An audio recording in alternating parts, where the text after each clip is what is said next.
દાખલા નંબર 4 5.1 સ્વાધ્યાય દાખલા નંબર 4 માં શું છે તો કે પહેલા આપણે એમ કહેવાનું છે સમાંતર શ્રેણી છે કે નહીં જો હોય તો આપણે ત્રણ પદ લખવાના છે ડી જો સમાંતર શ્રેણી હોય તો તફાવત સામાન્ય ડી અને પછીના ત્રણ પદ લખવાના છે ચલો ચેક કરીએ સામાન્ય તફાવત સરખો હોય તો સમાંતર શ્રેણી છે આમાંથી બાદ કરો કેટલાનો ગેપ છે 2 આમાંથી આ બાદ કરો કેટલાનો ગેપ છે 4 સામાન્ય તફાવત સરખો છે નહીં માટે સમાંતર શ્રેણી નથી સમાંતર શ્રેણી ક્યારે હોય કે બીજા પદમાંથી પહેલું પદ બાદ કરો અને ત્રીજા પદમાંથી બીજું પદ બાદ કરો ચોથા પદમાંથી ત્રીજું પદ બાદ કરો બધાનો સામાન્ય તફાવત કોમન ડિફરન્સ છે ને સરખો આવવો જોઈએ તો જ એને સમાંતર શ્રેણી કહેવાય બાકી કહેવાય નેક્સ્ટ જોઈએ જો હું તમને થોડુંક ઈઝી પડે ને એટલા માટે આવું કરી દઉં 5/2 ને અઢી કહેવાય 5/2 2.5 7/2 3.5 કહેવાય એટલે તમને આવડે યાર મજા આવે જો આમાંથી આ બાદ કરો એટલે 0.5 આમાંથી આ બાદ કરો એટલે 0.5 આમાંથી આ બાદ કરો એટલે 0.5 મતલબ સમાંતર શ્રેણી છે તમને એમ પૂછે કોમન ડિફરન્સ શું તો બીજા કોમન ડિફરન્સ એટલે સામાન્ય તફાવત શું તો કે 2.5 માંથી 2 કાઢી નાખો એટલે 0.5 છે 0.5 ને 1/2 પણ લખાય તો સામાન્ય તફાવત શું થયો 1/2 તો આના પછીના કેટલા પદ લખવાના કીધા 3 આના પછીના 3 પદ લખતા આવડે ચલો 2 2.5 3 3.5 પછીના 3 પદ શું થાય તો કે 4 થાય 4.5 થાય 5 થાય ઓકે આ પછીના 3 પદ થાય ઓકે કદાચ ઓપ્શન હોય એના 4.5 ન હોય તમને ખબર હોવી જોઈએ કે આ 4.5 ને શું લખાય 9/2 લખાય એટલે 9/2 લખાય ઓકે ઈઝી છે ચલો નેક્સ્ટ જો આમાંથી આ બાદ કરો કેટલાનો ગેપ છે ચાલો જોઈ લઈએ આપણે ભાઈ -3.2 ઓછા ઓફ ઓછા 1.2 ઓછા 3.2 વત્તા 1.2 મતલબ કે 2 નો તફાવત છે ઓછા 2.0 નો તફાવત છે અહીંયા ઓછા 2 નો તફાવત અહીંયા ઓછા 2 નો તફાવત અહીંયા ઓછા 2 નો તફાવત છે એટલે ડી શું થઈ ગયો તો ડી જો મેં અહીંયા મેળવી જ નાખ્યો સામાન્ય તફાવત કેટલો છે -2 છે કેટલો છે -2 તો આની પછીના 3 પદ લખવાના છે તો આમાં -2 એડ કરો તો આ થશે -9.2 આમાં -2 એડ કરો તો -11.2 આમાં -2 એડ કરો તો -13.2 આવું આવેલું છે ઓકે આગળના 3 પદ પણ મેં તમને લખી દીધા નેક્સ્ટ જો અહીંયા સામાન્ય તફાવત કેટલો છે બીજા પદમાંથી બાદ કરો પહેલું પદ એને સૂત્ર લખી દો જો ડી એટલે શું તો કે a2 - a1 a2 શું છે -6 આ ઓછા સૂત્રના a1 શું છે -10 -6 વત્તા 10 એટલે કે 4 નો તફાવત છે અહીંયા 4 નો તફાવત અહીંયા 4 નો તફાવત અહીંયા 4 નો તફાવત તો હવે પછી 2 માં 4 ઉમેરો તો શું થશે 6 6 માં 4 ઉમેરો તો 10 10 માં 4 ઉમેરો તો 14 ઓકે હાલ્યું જાય ઓકે હા સમાંતર શ્રેણી છે ને કારણ કે બધામાં 4 નો તફાવત છે સમાંતર શ્રેણી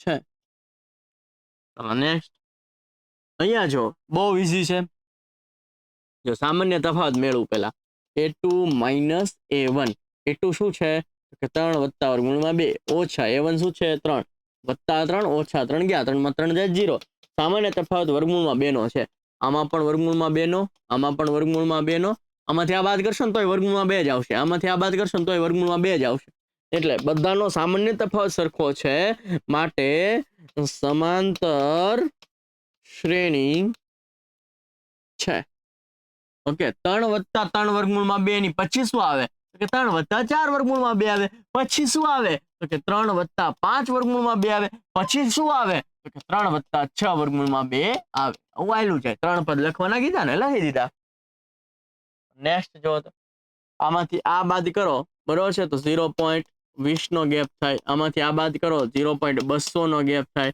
આમાંથી આ બાદ કરો તો 0.2000 નો ગેપ થાય ગેપ સરખો છે નહીં, ગેપ સરખો નથી માટે સમાંતર શ્રેણી નથી. ગેપ સરખો જ હોવો જોઈએ. જો સમાંતર શ્રેણી હોય તો જ આગળના 3 પદ લખવાના છે, નો હોય તો નથી લખવાના. અમુક હારા ડાયા થાય આમ કરી નાખું કે 1 2 3 4 5 1 2 3 4 5. પણ આ સમાંતર શ્રેણી નથી તો આ નથી લખવાનું મારો ભાઈ. આવું લખ્યો તો પડી જશે ખોટું. ઓકે, ગેપ સરખો હોય તો જ આગળના 3 પદ લખવાના છે, બાકી લખવાના. નેક્સ્ટ જો આમ નામે ખબર પડે કે ભાઈ આમાંથી આ બાદ કરો -4, આમાંથી આ બાદ કરો -4, આમાંથી આ બાદ કરો -4, એટલે કે સામાન્ય તફાવત શું થશે? બીજું પદમાંથી પહેલું પદ બાદ કરો, બીજું પદ છે -4, 0 શું આવે? -4. બધાનો ગેપ સરખો છે એટલે સમાંતર શ્રેણી છે. સમાંતર શ્રેણી છે. અને પછી શું આવે તો કે -16, પછી શું આવે તો કે -20, પછી શું આવે -24. માયલું જાય. Okay, easy.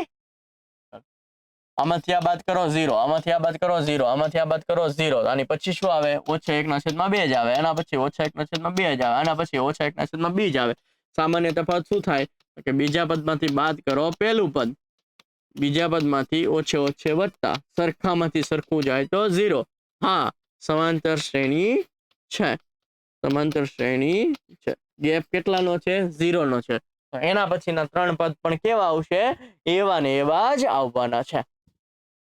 ઓકે, ચાલો આમાં જો આમાંથી આ બાદ કરો એટલે 2 નો ગેપ, આમાંથી આ બાદ કરો 6 નો ગેપ. નો હાલે, ગેપ સરખો નથી તો લખી નાખવાનું સમાંતર શ્રેણી નથી. આમાંથી આ બાદ કરો a, આમાંથી આ બાદ કરો a, આમાંથી આ બાદ કરો a. ઓકે, સમાંતર શ્રેણી છે. સામાન્ય તફાવત શું થાય? a2 - a1. a2 છે 2a, a1 છે a. આ a2 કહેવાય ને a1 કહેવાય. 2a - a એટલે a નો ગેપ છે. ઓકે, તો કે હા ભાઈ સમાંતર શ્રેણી છે. આના પછીના 3 પદ કેવા આવે તો કે 5a, 6a, 7a. ઓકે, આવું હેલું છે. નેક્સ્ટ મેં તમને કીધું હતું કે ઘાત વધે ને તો ક્યારેય સમાંતર શ્રેણી હોય નહીં. ક્યારેય સમાંતર શ્રેણી ન હોય એનું મેં ઉદાહરણ આપ્યું હતું. 2 ની 1 ઘાત, 2 નો વર્ગ, 2 ની 3 ઘાત, 2 ની 4 ઘાત. આ ક્યારેય સમાંતર શ્રેણી ન કહેવાય, કારણ કે અહીંયા 2 નો વર્ગ એટલે 4 થયો, 2 ની 3 ઘાત એટલે 8 થયો, 2 ની 4 ઘાત એટલે 16 થયો. આનો તફાવત 2 નો જ છે, જ્યારે આનો તફાવત કેવો છે? 4 નો છે. તો અહીંયા આ જ પ્રકારનું છે. અહીંયા 2 ની જગ્યાએ a છે, તો ક્યારેય સમાંતર શ્રેણી હશે નહીં. આમાંથી આનો ગેપ શું થાય? a વર્ગ ઓછા a. આમાંથી આનો ગેપ શું થાય? a ઘન ઓછા a વર્ગ. આ બંને ક્યારેય સરખા હોય નહીં. ઓકે, એટલે સામાન્ય તફાવત સરખા નથી માટે સમાંતર શ્રેણી નથી. સમાંતર શ્રેણી નથી. આ પ્રશ્ન પૂછાય એટલે સીધું તમારે આ લખી નાખવાનું થાય, કારણ કે આમાંથી આ બાદ કરો તો આ જવાબ આવે, આમાંથી આ બાદ કરો તો આ જવાબ આવે. આ બંને સરખા ન કહેવાય એટલે સમાંતર શ્રેણી છે નહીં. તો ઇન શોર્ટ તમારે આટલું યાદ રાખવાનું કે ઘાતમાં વધારો થતો હોય તો એ ક્યારેય સમાંતર શ્રેણી હોય નહીં. આમાં અમુકને એમ તકલીફ પડે, પણ આપણે તકલીફ નહીં પડવા દઈએ. જોઈએ અહીંયા વર્ગમૂળમાં 2. ઓકે, અહીંયા વર્ગમૂળમાં 8 છે ને, એને શું લખાય? એને લખાય 4 દુ 8. 4 12 આવી જશે તો બગડો થઈ જાય. 4 નો વર્ગમૂળ શું થઈ જાય? 2 થઈ જાય. તો 2 વર્ગમૂળમાં 2 વધુ. આ નામ જ રાખ્યું કારણ કે આનું વર્ગમૂળ ન નીકળે. હવે અહીંયા આવે છે 18. 18 ને લખાય 9 દુ 18. અને જો 9 નું વર્ગમૂળ કાઢવામાં આવે તો 3 થઈ જાય. આ બગડો વર્ગમૂળમાં આમ નામ રહેવા દેવાનો છે. અહીંયા શું છે કે અહીંયા છે 32. 32 ને શું લખાય તો કે 16 દુ 32 લખાય. 16 12 આવશે તો 16 નું વર્ગમૂળ શું થઈ જશે? 4 થશે. અને આ 2 નું વર્ગમૂળ નો નીકળે એટલે વર્ગમૂળમાં 2. તો તમને સમાંતર શ્રેણી આવી મળી. જો વર્ગમૂળમાં 2, 2 વર્ગમૂળમાં 2, 3 વર્ગમૂળમાં 2, 4 વર્ગમૂળમાં 2. ઓકે, શું મળ્યું? વર્ગમૂળમાં 2, 2 વર્ગમૂળમાં 2, 3 વર્ગમૂળમાં 2, 4 વર્ગમૂળમાં 2.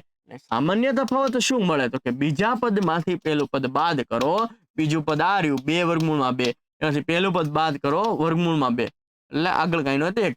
2 વર્ગમૂળમાં 2 માંથી 1 વર્ગમૂળમાં 2 નીકળી જાય તો 1 વર્ગમૂળમાં 2 વધે. ઓકે, એટલે કે સામાન્ય તફાવત સરખો જ થશે. વર્ગમૂળમાં 2 નો ગેપ છે, આનો ગેપ પણ વર્ગમૂળમાં 2 નો છે, આનો ગેપ પણ વર્ગમૂળમાં 2 નો છે, આનો ગેપ પણ વર્ગમૂળમાં 2 નો છે, એટલે કે તફાવત સરખો છે, એટલા માટે સમાંતર શ્રેણી છે. શું છે? સમાંતર શ્રેણી છે. ઓકે, ચલો તમને એમ કે આની પછીના 3 પદ કેવા હશે? આના પછીના 3 પદ આવા હશે: 5 વર્ગમૂળમાં 2, 6 વર્ગમૂળમાં 2, 7 વર્ગમૂળમાં 2. આવા આના પછીના 3 પદ આવા હશે. તો કદાચ આવું ઓપ્શનમાં ન પણ હોય 5 વર્ગમૂળમાં 2, તો 5 વર્ગમૂળમાં 2 ને આમ પણ લખાય. ઓકે, હવે આ 5 ને અંદર મોકલો ને તો વર્ગ કરીને મોકલવો પડે. 5 નો વર્ગ 25, 25 દુ 50, તો આને વર્ગમૂળમાં 50 પણ કહેવાય. 6 વર્ગમૂળમાં 2 છે, આ 6 ને મારે વર્ગમૂળની અંદર મોકલવું હોય ને તો વર્ગ કરીને મોકલવું પડે. તો 6 નો વર્ગ 36 દુ કેટલા થશે? 72 થશે. હવે અહીંયા છે 7 વર્ગમૂળમાં 2, 7 ને મારે અંદર મોકલવો હોય ને તો વર્ગ કરીને મોકલવા પડે. તો 7 નો વર્ગ 49 ને 49 દુ કેટલા થઈ જશે? 98 થઈ જશે. તો આની જગ્યાએ આવું પણ હોય. ઓકે, તો બંને સાચું ગણાય. ડન છે. ચલો જો તો આને વર્ગમૂળમાં 2 કહેવાય, અને 2 વર્ગમૂળમાં 2 કહેવાય, અને 3 વર્ગમૂળમાં 2 કહેવાય, અને 4 વર્ગમૂળમાં 2 કહેવાય. તો હવે પછી શું આવે? 5 વર્ગમૂળમાં 2, 6 વર્ગમૂળમાં 2, 7 વર્ગમૂળમાં 2. પણ એવું ઓપ્શનમાં કે એવું કંઈ ન હોય, તો 1 માર્ક્સમાં હોય તમે લખી નાખો, કઈ વાંધો છે નહીં. પણ આને આવી રીતના પણ લખાય છે. ઓકે, વર્ગમૂળમાં 2 નો ગેપ છે, સમાંતર શ્રેણી છે, સમાંતર શ્રેણી છે. ચલો નેક્સ્ટ. આમાં કાંઈ એવું કાંઈ થતું નથી. હવે તમે આમ ન કરતા 6 માં 3 જાય 3, 9 માં 6 જાય 3, 12 માં 9 જાય 3, પણ અલા વર્ગમૂળ હે. શું છે? વર્ગમૂળ છે, એટલે વર્ગમૂળમાં 3 ની વેલ્યુ 3 નું વર્ગમૂળ કાઢો ને 1.71 જેવું થાય સમથિંગ. ઓકે, વર્ગમૂળમાં 6 ની વેલ્યુ કાઢો એટલે કોની વચ્ચે છે? 2 પોઈન્ટ સમથિંગ થશે. આનું થશે 3 થશે, આનું થશે 4 તેરી 12 કરું એટલે 2 વર્ગમૂળમાં 3 થશે. આમાંથી આ બાદ કરશો એટલે જવાબ સરખો આવશે નહીં. એટલે એકવાર કેલ્ક્યુલેટર લઈને બેઠી જજો, આ બધાના વર્ગમૂળ કાઢજો, આમાંથી આ બાદ કરજો, આમાંથી આ બાદ કરજો, આમાંથી આ બાદ કરો, સરખા આન્સર આવશે નહીં. હવે જો હું તમને એમ કહું, આ તગડો એકલો નથી, વર્ગમૂળમાં છે. આને વર્ગમૂળ કહેવાય. આ છગડો નથી, એનું વર્ગમૂળ છે. તો તમે ડાયરેક્ટ 6 માં 3 ન બાદ કરી શકો, એનું વર્ગમૂળ કાઢીને તમે બાદ કરી શકો. તો તમે જ્યારે એનું વર્ગમૂળ કાઢશો અને પછી બાકી કરશો તો જવાબ સરખો આવશે નહીં. તકલીફ એવું પડે કે ભાઈ તમને બાદ બાકી બહુ સરસ આવડતી હોય, તો બહુ ડાયા હોય, તો આમાંથી આ બાદ કરે ને એ લખે વર્ગમૂળમાં 3, આમાંથી આ બાદ કરે વર્ગમૂળમાં 3, આમાંથી આ બાદ કરે વર્ગમૂળમાં 3. અલા આમાંથી આ બાદ કરો વર્ગમૂળમાં 3 નો થાય, does not equal to વર્ગમૂળમાં 3. આ 6 માંથી 3 થોડું બાદ કરવાનું છે, વર્ગમૂળ એકવાર આપી દે એવું થોડું છે. 6 માં 3 જાય 3 ને વર્ગમૂળ કે એકવાર, એવું નો થાય. ગણિત છે. ડન. ચાલ, ખાસ ધ્યાન રાખજો, આ સમાંતર શ્રેણી નથી. આ સમાંતર શ્રેણી નથી. ચાલો નેક્સ્ટ. 1 નો વર્ગ 1, 3 નો વર્ગ 9, 5 નો વર્ગ 25, 7 નો વર્ગ કેટલો થાય? 49. આમાંથી આ બાદ કરો, 8 નો ગેપ, આમાંથી આ બાદ કરો એટલે 5 ને 10 15 ને 1 16 નો ગેપ જ સરખો નથી, એટલે સમાંતર શ્રેણી છે નહીં. સમાંતર શ્રેણી નથી. આમ નહીં કરવાનું. જો 3 માંથી 1 જાય 2, 5 માં 3 જાય 2, 7 માં 5 જાય 2, એવું નહીં. પેલા વર્ગ કરો. 1 નો વર્ગ 1, 3 નો 9, 5 નો 25, 7 નો 49, અને હવે બાદ બાકી કરતા ખબર પડે. ઓકે, વર્ગ હોય કે 1/2 હોય કે વર્ગમૂળ હોય, ઘાત હોય ને, એ પેલા કરી નાખવાની, પછી બાદ કરવા, એટલે તમને ખબર પડે સમાંતર શ્રેણી નથી. ને 1 નો વર્ગ તો કે 1, 5 નો વર્ગ તો કે 25, 7 નો વર્ગ તો 49, 73 આમ નામ રાખવું. તો આ સમાંતર શ્રેણી છે કે નહીં ચેક કરીએ. આમાંથી આ જાય તો 24, આમાંથી આ જાય તો 24, આમાંથી આ જાય તો 24, એટલે કે હા ભાઈ સમાંતર શ્રેણી છે. સમાંતર શ્રેણી છે. ઓકે, સામાન્ય તફાવત કેટલો છે? તો કે બીજા પદમાંથી પહેલું પદ બાદ કરવાનું, બીજું પદ 25 માંથી 1 બાદ કરવાનું, એટલે કે 24 નો સામાન્ય તફાવત છે. તો આમાં 24 એડ કરો. ઓકે, 73 માં 24 તમે એડ કરો એટલે કેટલા વધશે? ઓકે, 97 આવશે. હવે 97 માં 24 એડ કરો, 97 માં 24 એડ કરો, 121 આવશે. એમાં 24 એડ કરો, તો આવી તમને કંઈક સમાંતર શ્રેણી મળશે. તો આ છે તમારું 5.1 સ્વાધ્યાય મળીએ છીએ નવા સ્વાધ્યાય સાથે. ત્યાં સુધી જય હિન્દ, જય ભારત.